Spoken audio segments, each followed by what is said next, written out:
ওই সুলতান ইবনে আদিল বহুত বড় আল্লাহর ওয়ালি, স্বামী স্ত্রীর ভিতরে মহব্বত, বড় ভালোবাসা।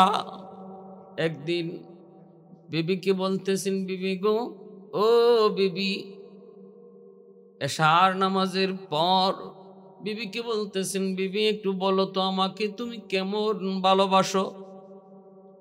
বিবি কয়ে, আমি জানের চেয়েও আপনাকে বেশি ভালোবাসি, প্রয়োজন যদি হয় আপনার জন্য আমার জীবন দিতে আমি দিতে রাজি। স্বামী বলতেছে, বিবি এ প্রমাণ কি? জানের চেয়েও আমার বেশি ভালোবাসো? তাহলে বলো তো, আমার যদি আজ রাত ইন্তেকাল হয়, আমার জানাজা তুমি কিভাবে দিবা? কাফন পরাইবা কি দিয়া? আমি তো কোনো টাকা পয়সা, ব্যাংক ব্যালেন্স তোমার জন্য কিছুই রেখে যেতে পারি নাই। যদি আল্লাহ না করুক আজ আমার মৃত্যু হয়, ইন্তেকাল হয়, আমার কাফন কিভাবে দিবা? বিবি তখন বলে, স্বামী গো, এমন কথা কয় না, আল্লাহ যেন আপনার আগে আমাকে নিয়ে নে। যদি এমন হয়, আল্লাহ না করুক, যদি এমন হয় কাফনের কি প্রয়োজন, আমি আমার শাড়ি দিয়া, কাপড় দিয়া আপনারে কাফন দিব। আমার কাপড়টাই হবে আপনার কাফনের কাপড়, বাজারের কাপড়ের প্রয়োজন নাই। এই কথা বলতেই স্বামী কই, বিবি গো, বুঝেছি আমার প্রতি তোমার মহব্বত, তোমার ভালোবাসা অধিক, বুঝ হয়ে গেছে আমার। কিন্তু শোনো গো বিবি, তোমার কাপড়ের প্রয়োজন নাই। আমার যদি মরণ হয়, আমার জুব্বা দিয়েই তুমি কাফন পরায় দিও। জুব্বাটা উপরে নিয়া মাথার দিকে তুমি জুব্বাটার উপর দিয়ে বাঁধিয়ে দিও। পায়ের দিকটা যদিও খোলা থাকে, এই খোলা জায়গাটা গাছের লতা পাতা দিয়ে ডেকে দিও। প্রয়োজন নাই, অন্য কোনো কাপড়ের প্রয়োজন নাই, আমার জুব্বাটাই হয়ে যাবে কাফন। পায়ের দিকটা যদি কভার না দে, গাছের লতা পাতা লতা পাতা আর দিয়েই তুমি আমার পায়ের নিচটা কভার দিও। ভাইরা, বন্ধুরা, যুবক, এই কথাটা তিনি বললেন। বলার পর আল্লাহর কি হুকুম, আল্লাহর কি মর্জি, এই রাত্রি ওনার ইন্তেকাল হয়ে গেল। কারণ মরণ কার কখন কোন হালতে কোন অবস্থায় হবে কেউ জানে না। আল্লাহ পাক রব্বুল আলামিন কার মরণ কোথায় লিখে রেখেছেন, সেটা কি ঘরে নাকি ঘরের বাইরে, বিবি বাচ্চার কাছে নাকি গাড়িতে, যৌবনে না বৃদ্ধ বয়সে না বাল্যকালে, কেউ জানে না মরণ কার কখন কোন হালতে আসে। তবে আল্লাহ ওয়ালারা ওরা অনেকটাই টের পেয়ে যান, অনেকটাই বুঝে ফেলেন যে তাদের মৃত্যুর কাল, মৃত্যুর সময় ঘনিয়ে এসেছে। আমার উস্তাদ মালিবাগ মাদ্রাসায় যখন পড়ালেখা করি, দারুল হাদিস, বুখারী জিলদে সানি যার কাছে পড়ছি, আমাদের শাইখে সানি আল্লাহর বলি, এশার নামাজ পড়ে আমাদেরকে বুখারী পড়াইছেন। বুখারী শরীফ এশার নামাজ পড়ে পড়াইছেন। ওই রাত্রে ইনি যে রুমে থাকতেন, ওনার যে খাস খাদেম ছিল আমার বন্ধু, তারে বলতেছেন, বাবা আজকে তুমি আমার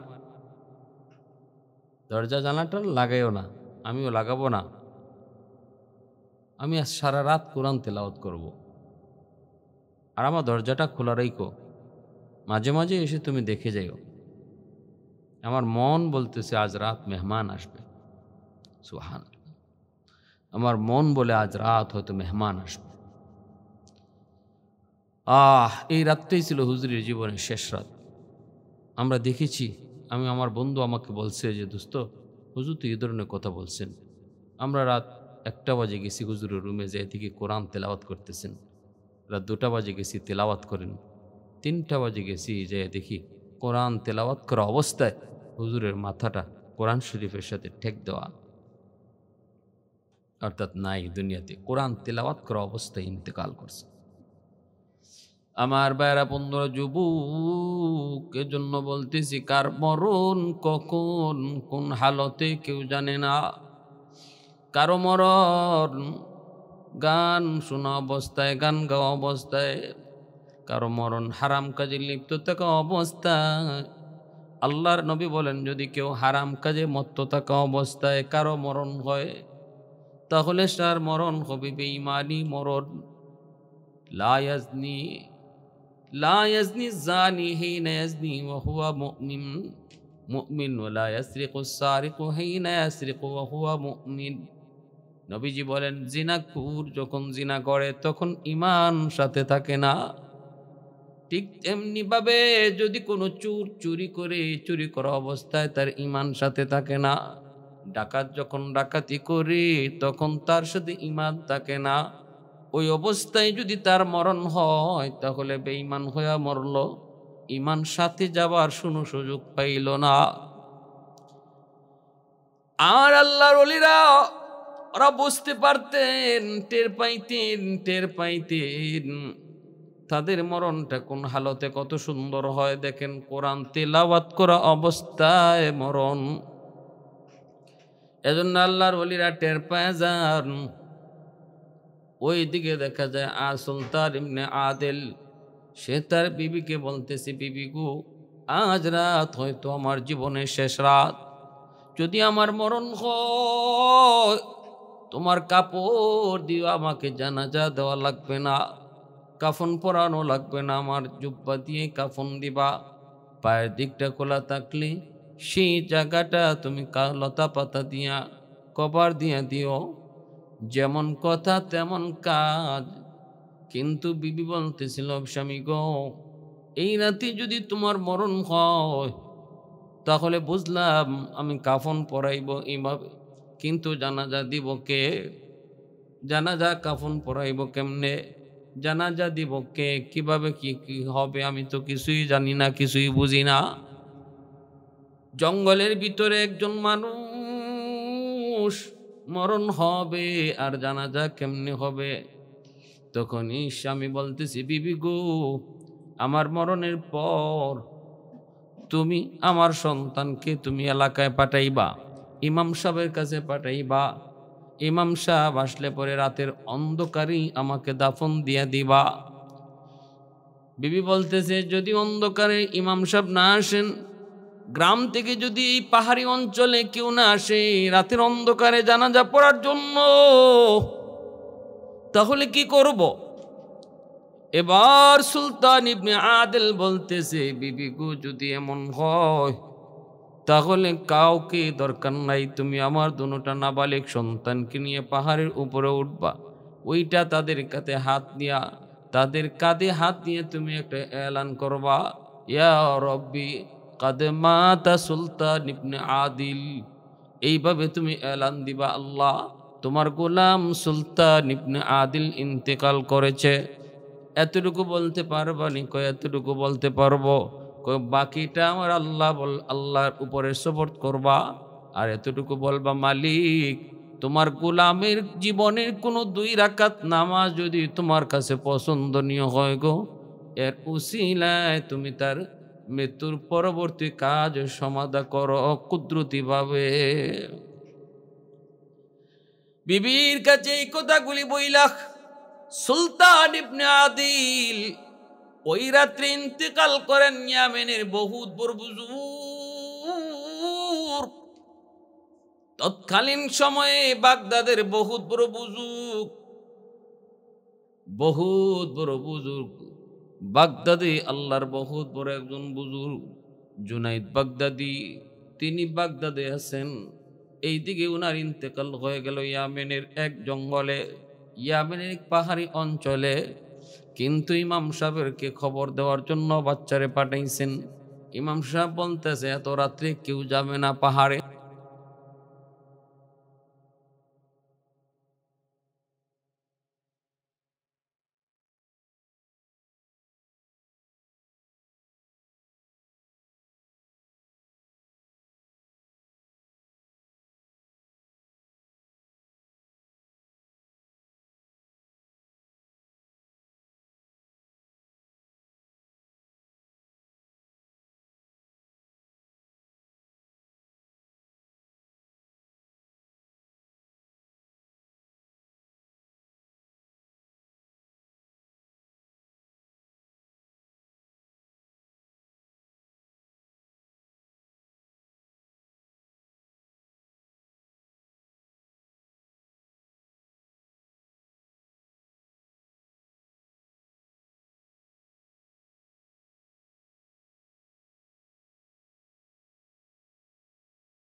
কয় যাবো না, আমার একটু সুযোগ দেন, আমি লড়ব।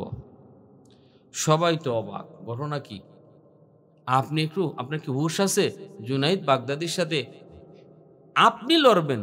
নিজের শরীরের ফায় চাইছেননি, নিজের শরীরের ফায় তাকাইছেননি, নিজের শক্তির দিকে খেয়াল করছেননি। মইরা যদি যান আমরা কিন্তু রিস্ক নিব না। বুড়া মানুষটা কয় কোনো অসুবিধা নেই, কারো কোনো রিস্ক নিতে হইব না। লিখিত যদি কোনো কিছু দিতে হয় দাও, আমি আমার জীবনের জন্য আমি রিস্ক নিলাম। এই বইলা হাজারো হাজার মানুষের সামনে জুনাইদ বাগদাদি, সে যে জাতীয় বীর, তার সামনে কুস্তিতে লড়ার জন্য একজন বয়স্ক মানুষ কঙ্কালসার গায়ে শক্তি নিয়ে হাজির হয়ে গেছে। সবাই তো অবাক। ওই অবস্থায় পুরা মানুষটায় যায় জুনাইদ বাগদাদিরে কয়, জুনাইদ অবাক হইতেছ আমাকে দেইকা, আমি কোন সাহসে তোমার সামনে দাঁড়াইলাম? কিন্তু জুনাইদ শোনো, তুমি আমাকে চিনো না, আমি তোমাকে ভালো করে চিনি। তবে আমার পরিচয় যদি দেই, আমাকেও তুমি ভালো করে চিনবা। কে আপনি? কয় আমি পরে বলতেছি আমি আর কি, এর আগে আমার অবস্থাটা তোমারে শোনাই। আজ ৩ দিন হয়ে যায় আমার পরিবারে খানা নাই, আমার বাচ্চাগুলো অসহায়, ঘরে খানা নাই। জুনাইদ, আমি কারো কাছে ভিক্ষা চাইতে পারি না, কারো কাছে সাহায্য চাইতে পারি না, সৎকাও খাইতে পারি না, কারণ আমি নবীর বংশের মানুষ। এজন্য কারো কাছে হাতও পাততে পারি না, আমার বংশ হলো নবীর বংশ। যদি তুমি আজকের এই প্রতিযোগিতায় আমার কাছে তুমি ইচ্ছা করে হেরে যাও, তাহলে তোমার এই হেরে যাওয়ার কারণে নবীর বংশের কিছু মানুষের মুখে খাদ্য জুটবে। আজ আমার বাচ্চাগুলো একটু হাসি ফুটবে, তাদের মুখে হাসি ফুটবে। পেটের ক্ষুধায় অস্থির। হয়তো তোমার ইজ্জত যাবে, সম্মান যাবে, কিন্তু নবীর বংশের ইজ্জত বাড়বে। এখন একটু কও, নিজের ইজ্জত রাখবা না নবীর বংশের ইজ্জত রাখবা? জুনাইদ বাগদাদি কই, আপনি আর বলতে হবে না গো, আর আমাকে শুনাইতে হবে না। ইচ্ছা করে জুনাইদ বাগদাদি পরাজিত হলেন। ওই বৃদ্ধ মানুষটা জয়ী হলো, সরকারি মেডেল তারে দেওয়া হলো। মানুষেরা জিজ্ঞেস করে, জুনাইদ কেমনে কি হলো? কিছুই তো বুঝি নাই। জুনাইদ বাগদাদি কয়ে, বুঝতে হবে না, তার কাছে অদৃশ্য একটা পাওয়ার আছে, অদৃশ্য একটা শক্তি আছে, যেই শক্তির সামনে আমি পরাজিত হয়েছি। ওই রাত্রে জুনাইদ বাগদাদি তিনি স্বপ্নে দেখে আল্লাহর নবী ডাক দিয়ে কই, জুনাইদ আয় জুনাইদ আয়, জীবনভর তোর পরিচিতি ছিল বীর বাহাদুর কুস্তিগির হিসাবে। আজকে থেকে আমি নবী তোরে হাত ধইরা এই জায়গা থেকে উঠাইয়া পরিচয় দিলাম সুলতানুল আরিফিন, জগতের সকল অলিদের সরদার বানায়া আমি নবী তোমারে খুশি করলাম। যে আমার বংশের মানুষে ইজ্জত দেয়, ইজ্জত দিয়া নিজের ইজ্জত খোয়াইল, আজ আমি নবী তারে ইজ্জতের সর্বোচ্চ আসনে বসাইলাম। والليل مغي زلف محمد كترنم والشمس برخسار أحمد كترنم والفجر مغي صبح رسالت کی بشارات والعصر مغي دور نبوت کی بشارات ہر پھول مغي روی مدینہ کا تبسم शाखों की लचक में बेकदा का तकल्लुम यासीन से मौला ने कभी उनको पुकारा हमीम कभी और कभी तौसीन इशारा हमीम कभी और कभी तौसीन इशारा। এই জুনাইদ বাগদাদি বলতেছে, কে আপনি? আপনাকে ছাড়বো না, জানি না আমি কে? আমার অতীতের ইতিহাস হলো আমি কুস্তিগির বীর বাহাদুর, আমার সামনে কেউ শক্তি দিতে পারে নাই। দর্শি তো দর্শি, পরিচয় দিয়া যান, কে আপনি? বুজুর্গ ডাক দেয়া কই, জুনাইদ সবার সামনে পরিচয় দেওয়া যায় না, কিছু কিছু পরিচয় গোপনেও দিতে হয়। কানে কানে শোনো, আমি কে জানুনি? আমি গোলাম খিজির, আল্লাহর গোলাম খিজির আমার নাম। জুনায়েদ বাগদাদি কয় আপনি কি সেই মূসা নবীর জমানার খিজির? বলে হ। সাথে সাথে খিজির আলাইহিস সালামের নাম শোনা মাত্রই জুনায়েদ বাগদাদি কাইপা উঠলেন, আপনি তো সেই খিজির যে মূসা নবীর 3 কথার পরে ফাঁস থেকে খেদাই দিছিলেন। আপনি এত রাগী, আপনি এত গুসা, আমি সেই জায়গায় আপনার সাথে বেয়াদবি করে ফেলছি হুজুর। আপনার যে রাগ, আপনার যে গুসা, নবীরও আপনি সাইড দিছেন না, আপনি সারাই দিছেন, কুছেন জানগা, আপনার আমার ভয় লাগতেছে হুজুর, আমি বেয়াদবি করলাম। খিজির আলাইহিস সালাম কয় না না, কোনো বেয়াদবি না, আমি আল্লাহ আমারে পাঠাইছে, আমি অনেক নবী রাসূলগণের সাথে আমার সাক্ষাৎ হইছে, আমার রাসূলের সাথেও আমার সাক্ষাৎ হইছে, রসুলের সাথেও আমি ছিলাম, হ্যাঁ, তোমার কাছে আমার আল্লাহ পাঠাইছে এই জানাজার শরীক হওয়ার জন্য। সে বহুত বড় একজন বুজুর্গ। তখনই ওই জুনায়েদ বাগদাদি বলতেছে, আচ্ছা হুজুর, এই মাত্র কয়জন? আমরা 13 জন, আপনি জানাজার মধ্যে এত উঁচু উঁচু আওয়াজে তাকবীর দিলেন কেন? এই অল্প সংখ্যক মানুষে তো এত আওয়াজ দিতে হয় না। খিজির আলাইহিস সালাম বলেন, জুনায়েদ তুমি জানো না এই সুলতান ইবনে আদিলের মর্যাদা আল্লাহর কাছে কি পরিমাণ? জানা যায় তুমি দেখেছো তোমরা 12 জন আর 13 জন, কিন্তু আমি দেখেছি অন্তর চোখে 12,000 ফেরেশতা হাজির। 12,000 ফেরেশতা তারা জানা যায় হাজির ছিল। এজন্য আওয়াজ জুড়ে দিয়েছি, নাও এই থলিটা নিয়া তার বিবির কাছে দিয়ে দিও। জুনায়েদ বাগদাদি রহমতুল্লাহ আলাইহি এই থলি নিয়ে মহিলার কাছে আসলেন, আয়েশা বলতেছেন, মাগো তোমার স্বামী তো জেনতেন কোনো সাধারণ মানুষ না, বহুত বড় আল্লাহর ওলি, যার জানাজার নামাজ পড়াইছেন হযরতে খিজির আলাইহিস সালাম। 12,000 ফেরেশতা যার জানাজায় শরীক হয়েছেন। ভাইরা বন্ধুরা, 12,000 ফেরেশতা যার জানাজায় শরীক, এমন একজন স্বামী, একটু কথা কও মা, আমার একটু কও, কি এমন নেকামল তার ছিল যে নেকামলের কারণে এত বড় মর্যাদা আল্লাহ তারে দিছে? তখনই তার বিবি বলতেছে, আপনি কেডা? কয় আমার পরিচয় দিও লাগবো নি? কয় না, কোন আপনি কেডা? আমি এক গুনাহগার, নাম হলো জুনায়েদ বাগদাদি। মহিলায় কই, বাবা যুবক, তুমি জুনায়েদ বাগদাদি বলে কও? আমার স্বামীর জবানে তোমার কত নাম শুনেছি। তাহলে কি এমন নেকামল যে নেকামলের কারণে আপনার স্বামী এত মর্যাদা লাভ করেছে? কয়েক নাম্বার হলো, আমার স্বামী জীবনে কোনো দিন নামাজ কাজা করে নাই। 4টা আমল আমি তার পেয়েছি। আমার বিয়ের পর থেকে নিয়ে আমার চোখের দেখা আমার স্বামী জীবনে নামাজ কাজা করে নেই। আসসালাতু ইমাদুদ্দিন, নামাজ হলো দ্বীনের স্তম্ভ। নামাজ হলো দ্বীনের স্তম্ভ। নামাজের দ্বারাই একজন মানুষ সে মুমিন না কাফের এটা পরিচয় ঘটে। সর্বপ্রথম হিসাব আল্লাহ নিবে নামাজ।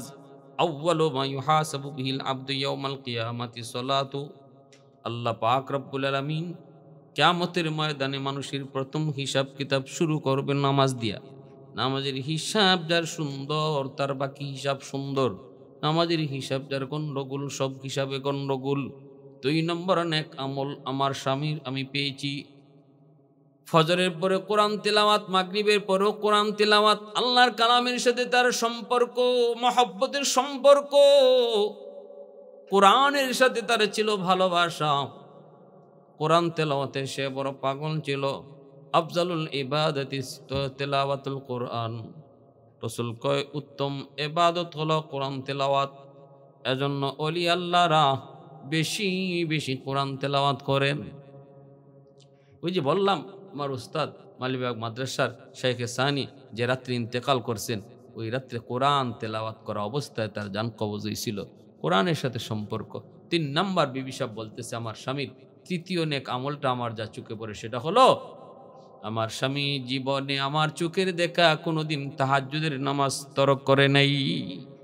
গভীর রাতে তাহাজ্জুদের টাইম, এই তাহাজ্জুদের সময় শুধু নামাজ পড়তো না, আমি দেখতাম নামাজ পড়ে সে কার সাথে বিড়বিড় করে কথা কইতো। আমি মাঝে মাঝে লাইট জ্বালায় কই, ডাক লইতাম, তুমি কার সাথে কথা কও। আমি ভাবতাম কার সাথে কান্না যিনি প্রেমের আলাপ করে। কিন্তু আমার স্বামী কইতেছে, বিবি গো, খালি নারী পুরুষের সাথে প্রেম না, আমি আমার মাশউকের সাথে প্রেম করি, আমি আমার মাশউকের সাথে কথা বলি। সে না তাহাজ্জুদ পইরা আল্লাহর সাথে কথা কইতো। 4 নম্বর নেক আমল হালাল রুজি। আমার স্বামী একজন কাটুরিয়া, তিনি কাঠ কাটতেন, জঙ্গল থেকে কাঠ কাইটা বাজারে বাজারে বিক্রি করতেন, ইয়ামেনের বাজারে। এই বাজারে বিক্রি কইরা যেটা কয়টা টাকা পয়সা পাইতেন তা নিয়ে সংসার চলতো। কোনো দিন আমাদের হারাম ছোঁয়া লাগে নাই। হালাল ইনকাম অল্প অল্প হলেও আমার স্বামী সবসময় হালাল ইনকাম কামাই করতেন, হালাল কামাই দিয়ে আমাদের সংসার চলতো। এজন্য মনে রাখবারে যুবক, যেই ঘরের মধ্যে হারাম ঢুকে, হারাম মাল ঢুকে, এই ঘরে কখনো আল্লাহওয়ালা তৈরি হয় না। আল্লাহওয়ালা তৈরি হতে হলে শর্ত হলো হালাল রিজিক। এবাদত যদি কবুল করতে হয় হালাল রিজিক শর্ত। নামাজ কবুল, কোরআন তেলাওয়াত কবুল, জিকির আজকার কবুল। কখন কয় যখন রিজিক হালাল হবে। হালাল রিজিক যদি না হয় তাহলে এবাদত কবুল হয় না।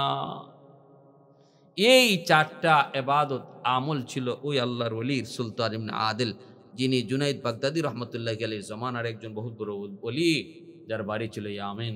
তাফসীরে কিতাবের ভিতরে এটা আনছেন। এই ঘটনাটা কেন আনছেন? যে আল্লাহ যখন তার কোনো বান্দার, আল্লাহকে যখন কেউ খুশি করে আর আল্লাহ তার উপরে খুশি হইলে তার জীবনের সকল ঘাটে যে আল্লাহই তার সাহায্যকারী, আল্লাহই যে তার সব কিছু ব্যবস্থাকারী, এর একটা উত্তম দৃষ্টান্ত তাফসীরে কিতাবে এই ঘটনা দ্বারা উল্লেখ করছেন। এজন্য আসুন আমরা আমাদের প্রত্যেকের জীবনের সব ঘাটে যদি আল্লাহ সাহায্য চাই, তাহলে খুশি রাখতে হবে মেম্বারকে, চেয়ারম্যানকে, এমপিকে না, খুশি রাখতে হবে মালিককে। আল্লাহকে যদি খুশি রাখি, সব ঘাটে আল্লাহই আমার সাহায্যকারী হবে। আল্লাহ আমাদের তৌফিক দান করুন, আমিন।